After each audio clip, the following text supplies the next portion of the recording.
വാമനപുരം മണ്ഡലത്തിൽ CPM തോറ്റപ്പോൾ അങ്ങ് മലപ്പുറത്ത് KT ജലീൽ എന്ന വ്യക്തി തോറ്റതിന് ആടിന്റെ തലയെടുത്ത് പ്രതീകാത്മകമായി ആഘോഷിച്ചതുപോലെ തന്നെ സുധീർ ഷാ പാലോട് എന്ന വ്യക്തി വാമനപുരത്ത് ജയിച്ചപ്പോൾ മണ്ഡലത്തിലെ കല്ലറ എന്ന പ്രദേശത്ത് ഒരു ലീഗുകാരന്റെ വല്ലാത്തതരം ആഹ്ലാദ പ്രകടനം അരങ്ങേറി. നമ്മുടെ നാട്ടിലെ മാധ്യമങ്ങൾക്കൊന്നും കണ്ടാൽ ഞെട്ടലുണ്ടാകാത്ത തരത്തിലുള്ള ആഹ്ലാദ പ്രകടനം. നോക്കിയേ, വടിവാളുമായി ചെന്ന് DK മുരളിയുടെ ഫ്ലെക്സ് വെട്ടിക്കീർന്നു. അതായത് ഒരു പരാജയത്തോടുകൂടി ഇടതുപക്ഷം അങ്ങ് തകർന്ന് തരിപ്പണമായി എന്നാണ് കോൺഗ്രസിനുള്ളിൽ പ്രവേശിച്ചിരിക്കുന്ന ലീഗിന്റെ ലേബലണിഞ്ഞ ചില ആയുധധാരികൾ കരുതുന്നത്. ഇമാതിരി വാളുമായിട്ടുള്ള പരിപാടിയാണല്ലോ ഇവർക്ക് കോച്ചിങ് കൊടുക്കുന്നത്. അതിന്റെ ഒരു ചെറു വേർഷനാണ് ആ കാട്ടിയത്. കണ്ടില്ലേ, വാളുപയോഗിച്ച് വെട്ടിക്കീറുകയാണ്. മനസ്സിൽ വ്യക്തിയായി കണ്ടിട്ടാകണം. പക്ഷേ ഒരു തോൽവി കൊണ്ട് സഖാക്കൾ അവിടെ അവസാനിച്ചിട്ടില്ലല്ലോ. ഇത് കാണിച്ചത് മാത്രമേ ആ പുന്നാര മോന് ഓർമ്മയുള്ളൂ.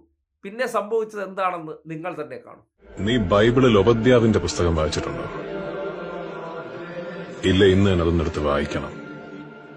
എനിക്ക് നിന്നോട് പറയാനുള്ളതെല്ലാം അതിലെഴുതിയിട്ടുണ്ട്. ഉപദ്യാവിന്റെ പുസ്തകം. നീ ചെയ്തതിനൊക്കെയും ഞാൻ നിന്നോട് പകരം ചെയ്യും. നിന്റെ പ്രവൃത്തികൾ നിന്റെ തലമേൽ തന്നെ മടങ്ങി വരും. നിന്റെ ഹൃദയത്തിന്റെ അഹന്ത നിന്നെ ചതിച്ചിരിക്കുന്നു. നീ കഴുകനെ പോലെ ഉയർന്നു പറഞ്ഞാലും നക്ഷത്രങ്ങൾക്കിടയിൽ കൂടുകൂട്ടിയാലും അവിടെ നിന്നെല്ലാം ഞാൻ നിന്നെ താഴെ ഇറക്കും. കണ്ടില്ലേ, കൊത്തിയ പാമ്പിനെ കൊണ്ട് തന്നെ വിഷമിറക്കിക്കുമെന്ന് പറയും. അതിനുള്ള ഊർജവും അതിനുള്ള കരുത്തും അതിനുള്ള കപ്പാസിറ്റിയും സഖാക്കൾക്ക് നഷ്ടപ്പെട്ടു പോയിട്ടില്ല. പിന്നെ അധികാരത്തിൽ ഇരുന്നത് കൊണ്ട് അത്തരം പ്രവർത്തനങ്ങൾ ചെയ്യേണ്ട കാര്യമില്ല. അതിന്റെ പേരിൽ ഒരിടത്തും അക്രമം കാണിക്കരുത് എന്നുള്ളതായിരുന്നു പൊതുനയം. ആ നയത്തിന്റെ കാലം കഴിഞ്ഞു പോയി. ഇനി ഇങ്ങോട്ട് എന്താണോ അതേ ഗ്രാവിറ്റിയിൽ തിരിച്ചു കൊടുക്കുക എന്നുള്ളതാണ് മറുപടി. നേരത്തെ വാമനപുരം മണ്ഡലത്തിൽ ഉൾപ്പെടുന്ന പ്രദേശത്താണ് ഹക്കും മിഥിലാജും ഉൾപ്പെടെയുള്ള 2 സഖാക്കന്മാരെ ഇല്ലാതാക്കുന്ന സാഹചര്യം ഉണ്ടായത്.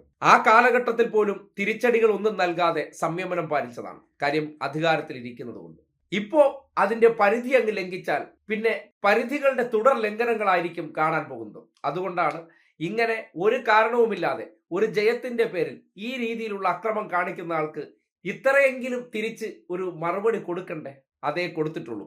സുധീർ ഷാ പാലോട് എന്ന വ്യക്തി വിജയിച്ചപ്പോൾ എന്തുകൊണ്ട് ഈ രീതിയിൽ ലീഗിനുള്ളിലെ ചിലരൊക്കെ തല പൊക്കുന്നു എന്ന് ആലോചിക്കേണ്ടതല്ലേ?